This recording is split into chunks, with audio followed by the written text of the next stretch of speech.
چنان شمی که از اطرافیان پروانه می سازد. حسین ابن علی از عاقلان دیوانه می سازد. حریمش جای عرش و فرش را با هم عوض کرده که جبریل امین در بارگاهش لانه می سازد. طبیبان بارها گفتن این غم را علاجی نیست، دگر غیر از هوای کربلا بر ما نمی سازد. یا قدیم الاحسان، یا قدیم الاحسان، یا حسین،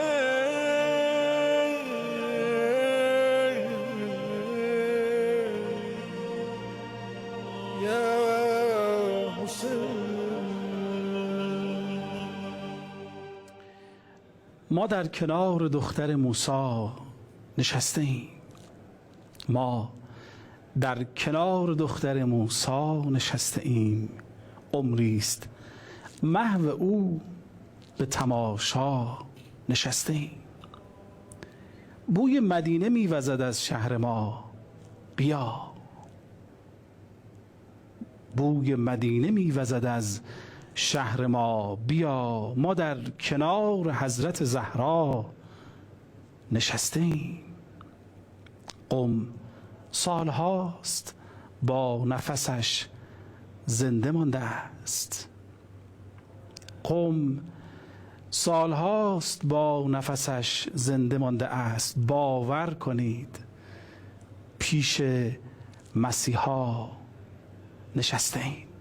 سلام بر تو ای بانوی با کرامت، سلام بر تو آینه دار معرفت و اسمت. صدای زنگ قافله در این روزهای پر از پریشانی و ندبه و انابه دل ما رو همراه میکنه با گنجینه‌ای به نام صحیفه. صحیفه آقای نازنین، امام عارفین، فرزند بزرگوار امیرالمؤمنین حضرت سیدالعباد امام سجاد، که سلام خاکیان و درود افلاکیان بر او باد. گنجینه معرفتی است این یادگاری و میراث این امام نازنین که اون رو وقتی ورق میزنیم در کلام و مروارید و جواهر بیان رو از دل اون استخراج میکنیم. دل خودمون رو آرام میکنیم و خودمون رو همراه میکنیم با قبیله نورانی و آسمانی کربلا به عشق زیارت حضرت سید الشهدا. با ما همراه باشید که یاد خدا رو در لابلای کلمات حضرت زین العارفین در صحیفه بی‌نظیر سجادیه جستجو میکنیم و یاد خدا این روزها با ما همراه هست با عطر خوش پرچم و بیرق و علم و یاد خدایی به روایت محرم.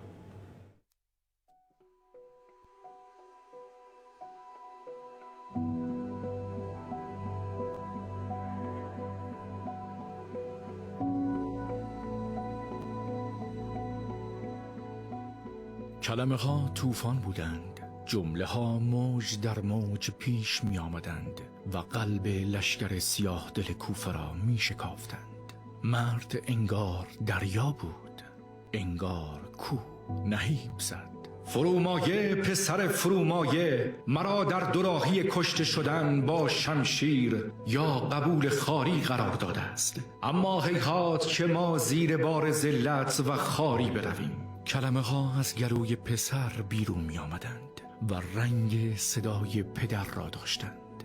آنگاه که بر فراز منبر مسجد کوفه خطبه می خواند: مرگ آری و خاری هرگز.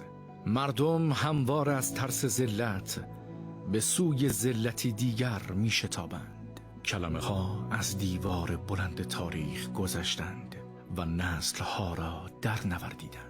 1000 و اندی سال بعد مرد فلسطینی با ابروهای در هم کشیده می گفت بزرگترین هدیه‌ای که دشمن می تواند به من بدهد شهادت است. ترجیح می دهم با بمباران F-16 ها از دنیا بروم تا با سکته و تصادف و بیماری. کلمه ها آرزو شدند و شبیه ستاره ها بالا رفتند، دعا شدند و اوج گرفتند. بعد به قامت مردی در آمدند که در آخرین دقیقه ها چشم در چشم پهباد دشمن روی مبل نشسته بود. کلمه ها آبرو بخشیدند تا خدا به قولش عمل کرده باشد. آنجا که توی کتابش گفته بود ایبتغون عندهم العزة فإن العزة لله جمیعا. آیا عزت را نزد کفار بیدین می جویند در حالی که عزت و آبرو یک سر دست خداست؟ کلمه ها هنوز ادامه دارند، توی روزنامه ها، توی اخبار. کلمه ها هنوز بر سر دوراخی ها نهیب می زنند. کشته شدن با شمشیر یا قبول خاری. حضرت زین العابدین نام آقای بزرگوار ماست که با عطر خوش یاد او به شما سلام میکنم. آقا جان، نام تو بر زبان من آمد زبانه شد، سیل گدازه های خروشان روانه شد. گفتم به خاک نام تو را جنگلی سرود، گفتم به شعر نام تو را عاشقانه شد. به نام خدای مهربان و با یاد آقا جان امیرالمؤمنان علی ابن ابی طالب که دردانه های کلام ویژه خطبه های بی‌نظیر اوست و فرزندان نازنین او و این روزها که همراه هستیم با این قبیله نورانی عاشورایی، درر کلام و زیبایی های بیان رو از زبان فرزند گرامی او امام سجاد با هم مرور میکنیم و محضر استاد عزیزم جناب آقای سعیدی آریا هستیم که اجازه بدید پیش روی شما بشین عرض سلام و خوش آمد داشته باشیم. آقا سلام علیکم، خیلی خوش آمد. سلام علیکم و رحمت الله. بسم الله الرحمن الرحیم. عرض سلام و ادب و احترام و ارادت خدمت حضرت عالی و همه بینندگان عزیزمون. انشاءالله که توفیق بندگی و اطاعت خداوند رو در همه احوال زندگی داشته باشیم. خیلی خیلی متشکرم. همونطور که دوستان خوب درجه یکم در شبکه قرآن و معارف سیما و آستان مقدس فاطمه معصومه تصاویر زیبایی رو به شما نشون دادن. حرم عمه جانمون حضرت فاطمه معصومه هستیم. الحمدلله هر روز مشرفیم، هر روز زائریم، هر روز برکات رو از این حرم آسمانی برمیگیریم و سر سفره صحیفه سجادی امام سجاد هستیم. او که به به این صحن و سرای با صفای فاطمه معصومه هست. نوش جونتون باشه و این بیت قشنگ رو بخونم. این لحظات زیبا. چشم دلم به سمت حرم باز می شود، با یک سلام عمه جان عشق من آغاز می شود. سلام بدید به این مزرعه شریف و نورانی، به این بانوی با کرامت که او شفیعه روز جزاست و ویژگی های نابی دارن این خانم بزرگوار که کنار ایشون توفیق داریم محضر شما میرسیم. استاد سعیدی بزرگوار، از زبان شیوا و دلارای شما در خصوص یادگاری امام سجاد شنیدیم. کلید واژه های بی‌نظیری که حضرت سجاد در قالب دعا به دست ما رسوندن. نکات بسیار مهمی رو مرور کردیم در روزهای گذشته. رسیدیم به دعای هشتم صحیفه سجادیه و بسم الله. یا علی مدد. همه زیبایی های کلام عالم رو اگر جمع کنی به اندازه زیبایی کلام اهل بیت نمیشه. فوق العاده است، چون معدن علم، از محل اسمت و پاکی آمده، از نزد خداست. این کلام بر اساس فطرت ماست، تاریخ مصرف نداره، هیچ وقت فوق العاده است. خب بسم الله الرحمن الرحیم. اللهم انی اعوذ بک، خدایا به تو پناه میبرم، ان نعضد ظالما، که عضد باشیم، ان نعضد ظالما، عضد باشیم، بازو باشیم، کمککار باشیم برای ظالمی. نه اینکه خودم ظالم باشم، اون که چیز دیگه است اصلا. کمککار ظالم باشم. کمک حالا انواع و اقسام داره. یه وقت کمک لسان است، یه حرفی میزنه به نفع او. یه وقت عدم کمک است. امیرالمؤمنین علی علیه السلام ولایت حضرت، خلافت حضرت مطرح شد. بعضیا گفتن ما قدیر رو، گفتن اون لحظه‌ای که پیغمبر داشت میگفتش دست امیرالمؤمنین بالا برد. بعضیا گفتن ما خوابمون رفت. بعضی گفتن ما نشنیدیم، صدا دور بود نشنیدیم پیغمبر چی گفت، سکوت کردن. اینا عضد برای ظالمه که نذارن حق به حق دار برسه. تو جریان امام حسین علیه السلام خیلی ها گفتن ما نه سنگی زدیم نه چوبی زدیم نه هیچ چیز، سیاهی لشکر بودیم، اما عضد برای ظالم بودن، کمک کار بودن. دل اونایی که می جنگیدن به این پشتوانه خوش بود، به همین مقدار عضد بودن و کمک کار بودن برای ظالم، دلگرمی ظالم بودن. ببینید مسئله ظالم مثل همون عبارت‌های اولی که از کردیم ما که اللهم انی اعوذ بک من هیجان الحرص، اینا هر کدوم یه عبارت‌های اضافه‌ای داره. این دعا خیلی دقیقه. ان نعضد ظالما، خدای پناه میبریم که کمک کار باشیم، فعلمون، قولمون، حرکتمون، سکوتمون، یعنی عدم فعل و قول و حرکتمون، اینا کمکی برای ظالم باشه.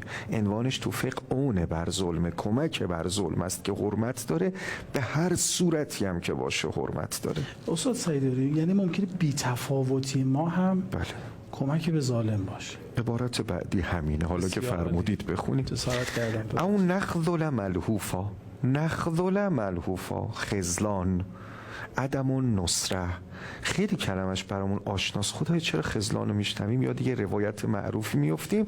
پیامبر اکرم صلوات الله و سلام علیه و آله دست امیرالمؤمنین علی علیه السلام که تو قدیر بالا گرفتن، اللهم انصر من نصره واخذل من خذله.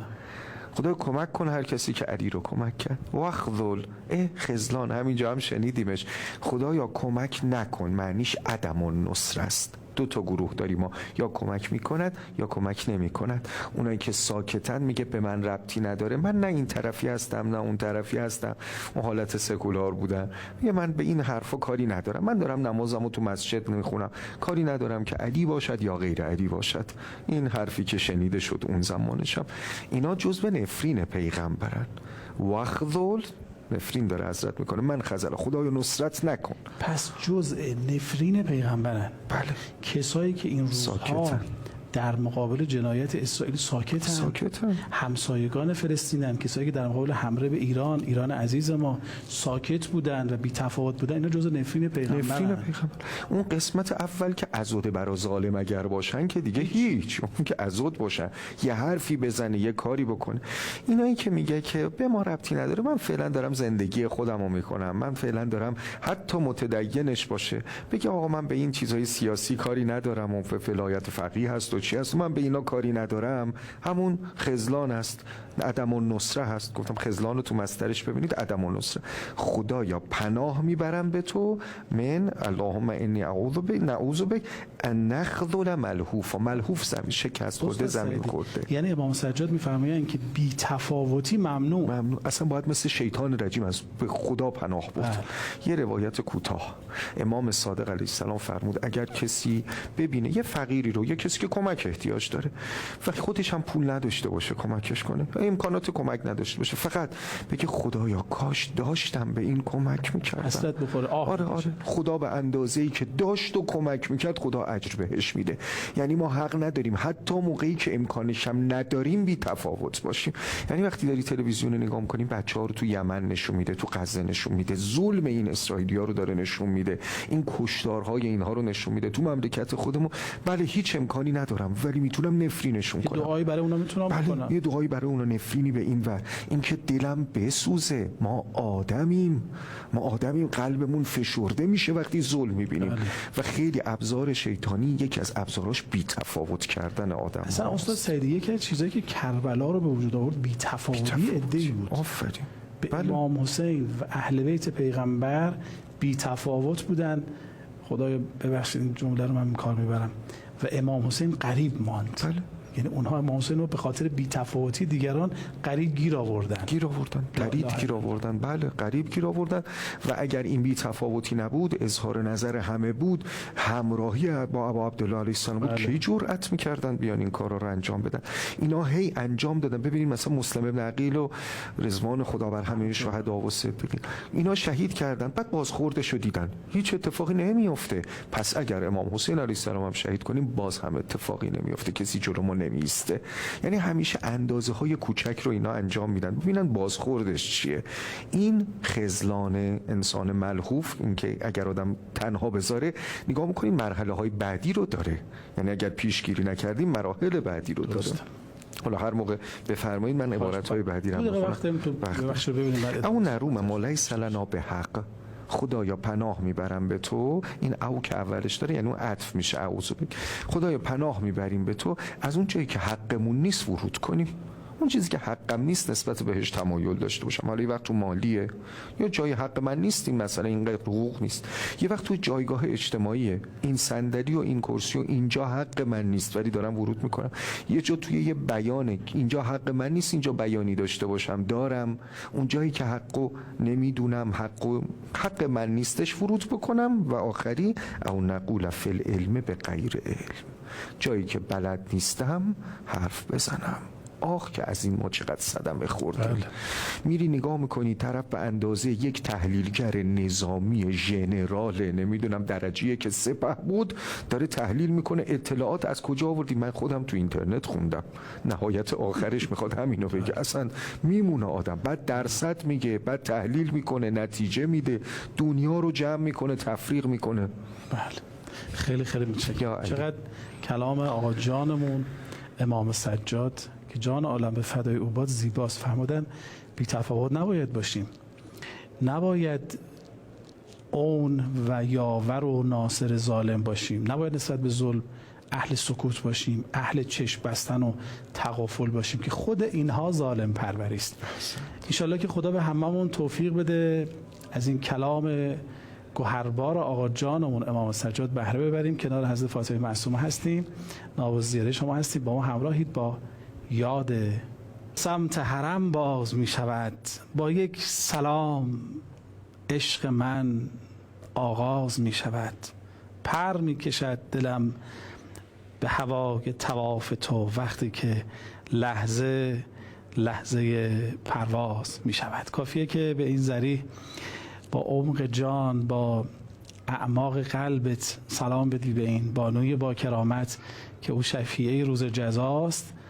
یقین دارم که او ما رو دست خالی بر نمیگردون. اما اونایی که دوست دارن در روزهای زیارت اربعین، زیارت آن امام نازنین حضرت سید الشهدا در موکب این خانم بزرگوار فاطمه معصومه سلام الله علیها در عمود 1080 اهل خدمت باشن، کمکی بکنن، مشارکت بکنن، زحمت بکشن عدد 3 رو به 301122 بفرستن که بتونن در این موکب نورانی آسمانی اونها هم خادم سید الشهدا باشن. 301122 عدد 3 رو بفرستید که انشالله شما هم نامتون ثبت و ضبط بشه. داریم کنار صحیفه نورانی امام سجاد نفس میکشیم، نفس تازه میکنیم با این کلمات نورانی و آسمانی و توصیه های بی‌نظیر جناب استاد سعیدی که امام سجاد ما رو توصیه کردن که آقا ظالم رو کمک نکنیم، یاوری نکنیم، ظالم نباشیم و بی تفاوتی.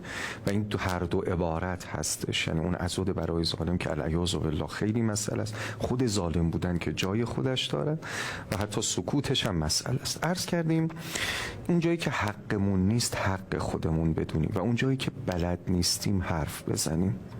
گاهی تصور دانایی پیش میاد، اینو من به این الهلالین عرض بکنم، فکر میکند که بلد است. وهم دانایی این هم چیز خطرناکیه. گفتش که یه نفر نشسته بود توی صف نماز جماعت، خیلی با حال خوش معنوی، تسبیح هم گرفته بود دستشو، دیدن داره یه ذکری رو بلند میگه یا اغلوش یا اغلوش. هر چی فکر کردن گفتن آقا این اصلا معنا نداره این لفظی که شما به کار میبری. گفت نداره، تو مفاتی هم هست. گفتن آخه کجای مفاتی؟ آوردن و نگاه کردن و باز کرد نگاه کردن تو تعقیبات نماز عصر مثلا نوشته و بعد از نماز عصر 100 مرتبه فلان ذکر را بگوید یا اقلش 10 مرتبه بگوید. وقتی سواد خوندن نداره یا اقلش رو خونده یا اغلوش، چشمارم نیمه بسته، حال خوش معنوی داره میگه یا اغلوش. این تصور دانایی دیگران رو متهم میکنه که شما شما نخوندید و بلد نیستید. توضیح منبع هم برای ارجاع میده. گاهی پس ندانستن است، گاهی تصور. این خیلی بده ها، این حالت جهلی که خودش هم نمیدونه که نمیدونه. این مسئله خطرناکیه که تو احکام پیش میاد، تو اخلاقیات پیش میاد. طرف نمیدونه، آدم خسیسیه میگه من انقدر مقتصدم، زندگیم حساب کتاب داره. آدم خجالتیه میگه من انقدر با حیام. خب خجالت رذیله اخلاقیه، حیا صفت حمیده اخلاقیه.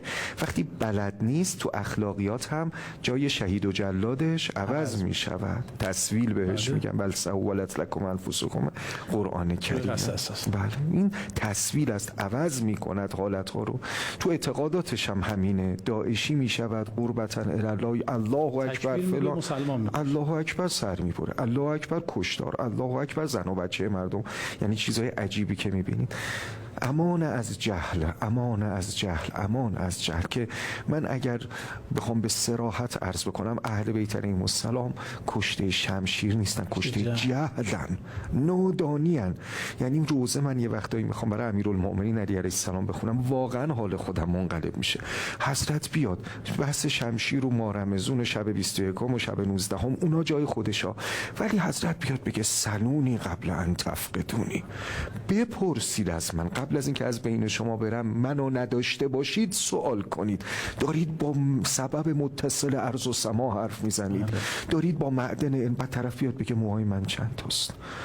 به خدا آتیش میگیره آدم بیاد تو همچین محضر علمی که هیچ سوالی در عالم در محضر او حضرت جواب میزان نیست. الاعمال و مقلب الاحوال. اصلا بیاد چی بپرس؟ چی بپرس؟ بیای این حرفو بزن. چی افتادم یاد این کلمات همرؤاس ملعون افتادم که معاویه ازش پرسید که آیا تیزتر و برانتر از شمشیر علی سراغ داری؟ گفت بله. گفت چی؟ گفت جهل جماعت. وای، جهل جماعت از تیغ علی هم تیزتره. تیزتر است. و خدا ما رو حفظ کنه از جهل. و اگر سجاده نشین باشیم کنار این صحیفه سجادیه، این صحیفه ما رو از این سحر و این مرداب جهل نجات میده. یا علی، اللهم انی نعوذ بک ان نعجب به اعمالنا، عجب عمل بگیرتمون. این منم طاووس علیین شده، چه خبره دیگه. گفت تو نیز اگر بخسبی به که در پوستین خلق افتی. بچه‌ای بود به پدرش گفت بابا نمازی و چیز، یا همه خوابیدن. بابا گفت تو هم اگر بخوابی برات بهتره تا اینکه بخوای در مورد دیگران نظر بدی. عجب از چیزای خطرناکی است. حضرت امام رضوان الله تعالی علیه در اوایل 40 حدیثشون اونجا میفرمایند گاهی از گناه کبیره برای آدم خطرناکتر میشه. یعنی اهل این نص ایشونه که اهل گناهان ممکنه به توبه برسن، این اصلا خودش رو تو موقعیت توبه نمیبینه، از این مسئله نمیکنه، خودش رو بالا میبینه، خودش رو لایق یک مرتبه و مقامی میبینه. عجب نگرش میداره. گفتم این حالت خودپسندی وقتی پیش بیاد مانع میشود برای ادامه مطلب. قربتن الله و ازش میگیره دیگه. قربت نفس، خودم بالا انا ربکم الاعلاست.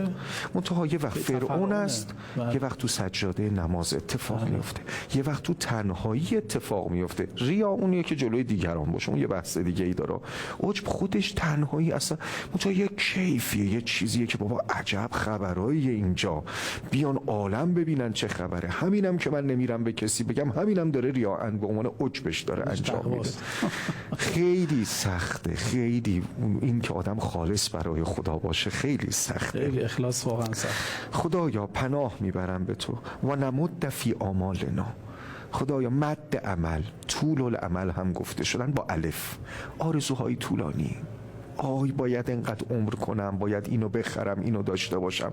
یک چیزای آرزوهای عجیب و غریب داره که آخر سرم نگاه میکنی روایت داره همچین آدمایی با سخط از خدا از دنیا میرن. سخط خشمه، با خشم از خدا. میدونی چه اتفاقی میفته؟ آرزوش مثلا اینه که 100 سال عمر کنه، الان 80 سالشه. الله یتوفی الانفس حین موتها. الان موقع توفی نفسه. کی داره منو جدا میکنه از همه چیزایی که 20 سال دیگه از عمرم مونده؟ کی گفته مونده بود؟ مگه عهدی با خدا داشتی، قراردادی داشتی، امضایی داشتی؟ این آرزوی تو بود. چون آرزوی طولانی و تکراردار داشتی، تبدیل شد به عهدت با خدا. اینجوری فکر کردی، لذا خشم میگیری بر خدا. استاد سعیدی، شما که دارید برمیشمونید از لسان مقدس امام سجاد. همون صحبت روز اولمون که محضر شما بودیم، اینها واقعا کده‌های و رمزینه‌های مستجاب.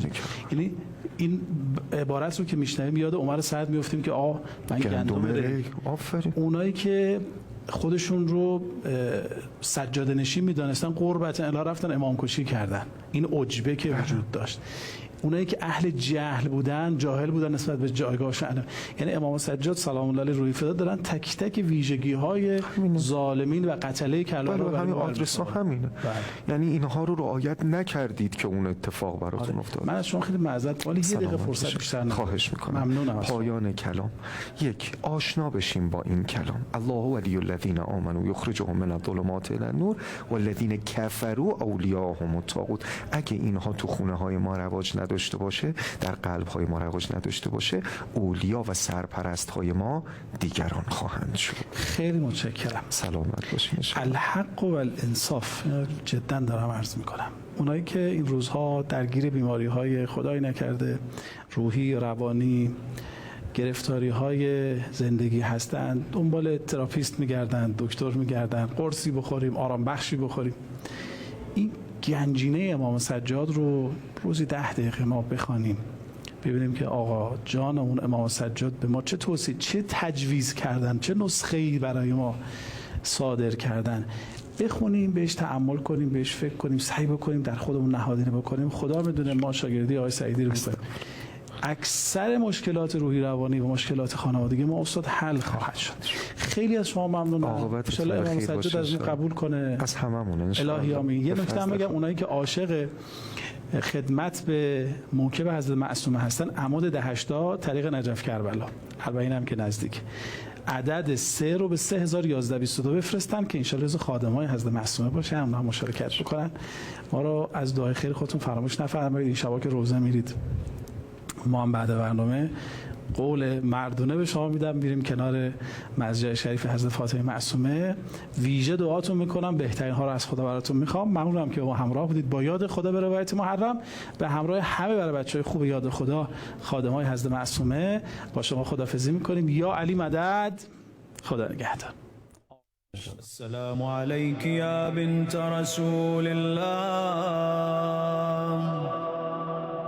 السلام عليك يا بنت فاطمة وخديجة، السلام عليك يا بنت أمير المؤمنين، السلام عليك يا بنت الحسن والحسين، السلام